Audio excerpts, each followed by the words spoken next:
saya Erin, beginilah kisah Allah dalam kehidupan saya. Saya anak kedua dari 2 bersaudara. Papa mama kami sudah berpisah dari kami masih kecil.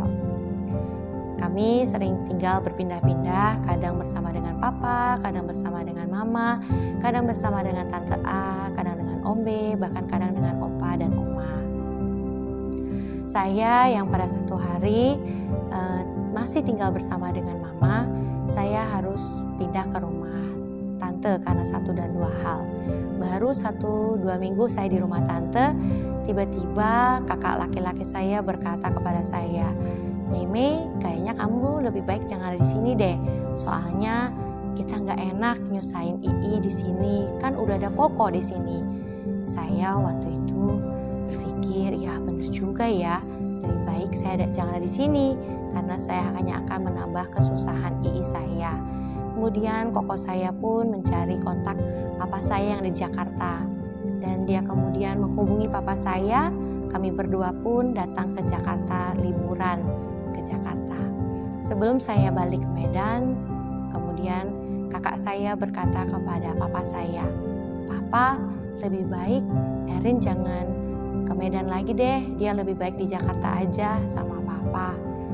Mendengar itu papa saya sangat senang sekali karena memang sudah sejak lama dia merindukan ada anaknya ada di dalam rumahnya.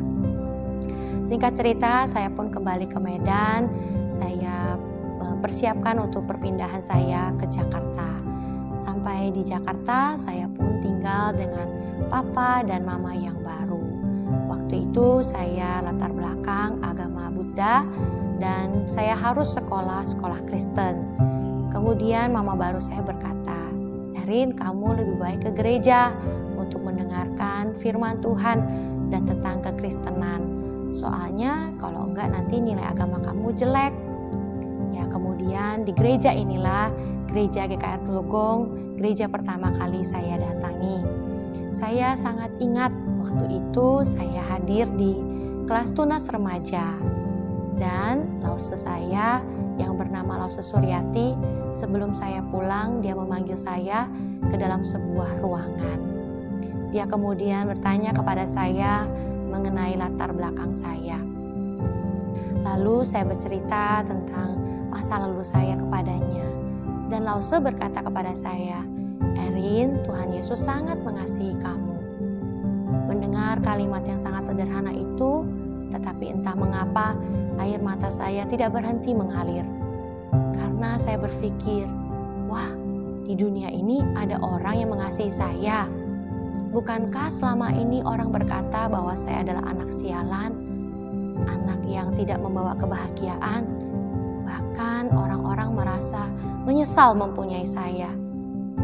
Saya sangat sedih waktu itu mendengar kalimat yang dikatakan oleh Lause Suryati kepada saya. Dan kemudian Lause berkata kepada saya, "Maukah kamu percaya kepada Tuhan Yesus, Erin? Walaupun mungkin Tuhan tidak mengubah kondisi keluarga kamu." Saya langsung berkata, "Ya, saya mau percaya. Saya mau percaya kepada Tuhan Yesus yang telah mengasihi saya. Walaupun keluarga saya tidak bisa kembali seperti yang dulu." Setelah itu, Lausenya pun berdoa buat saya. Dan sejak saat itu hidup saya diubahkan. Saya tidak lagi menjadi orang yang sedih, tetapi saya mendapatkan sukacita. Saya mendapatkan damai sejahtera. Dan yang paling penting, saya merasa dicintai. Saya merasa dikasihi oleh Tuhan dan Pencipta saya. Apapun yang dilakukan oleh orang lain, bahkan oleh orang tua yang mungkin kurang baik terhadap saya, tetapi saya terus melakukan yang terbaik karena firman Tuhan berkata di dalam Kolose 3 ayat 23, "Apapun juga yang kamu perbuat, perbuatlah dengan segenap hatimu seperti untuk Tuhan dan bukan untuk manusia." Sampai pada satu hari di dalam sebuah KKR, seorang hamba Tuhan bertanya kepada saya dan kepada kami semua, siapakah yang mau melayani Tuhan dengan penuh waktu. Pada saat itu saya langsung mengangkat tangan saya karena saya berpikir kalau Tuhan sudah begitu mengasihi saya, Masakan saya tidak mau melayani Tuhan dengan penuh waktu? Sampai saya beranjak dewasa, saya pun lupa dengan panggilan itu. Sampai pada satu hari ketika saya sudah menikah, saya sudah mempunyai seorang anak, Tuhan datang di dalam mimpi saya. Pada saat itu Tuhan sudah datang yang kedua kali. Saya terbangun dan saya terkejut. Saya berpikir, bagaimana mungkin kalau Tuhan sudah datang yang kedua kali dan saya masih belum menjawab panggilan Tuhan. Saya masih belum memenuhi janji saya kepada Tuhan. Kemudian kami suami istri bergumul, berdoa, dan kemudian saya pun memberanikan diri untuk mendaftarkan diri di STT Amanat Agung. Saya bersyukur Tuhan memanggil saya, hingga hari ini saya boleh melayani Tuhan dengan penuh waktu.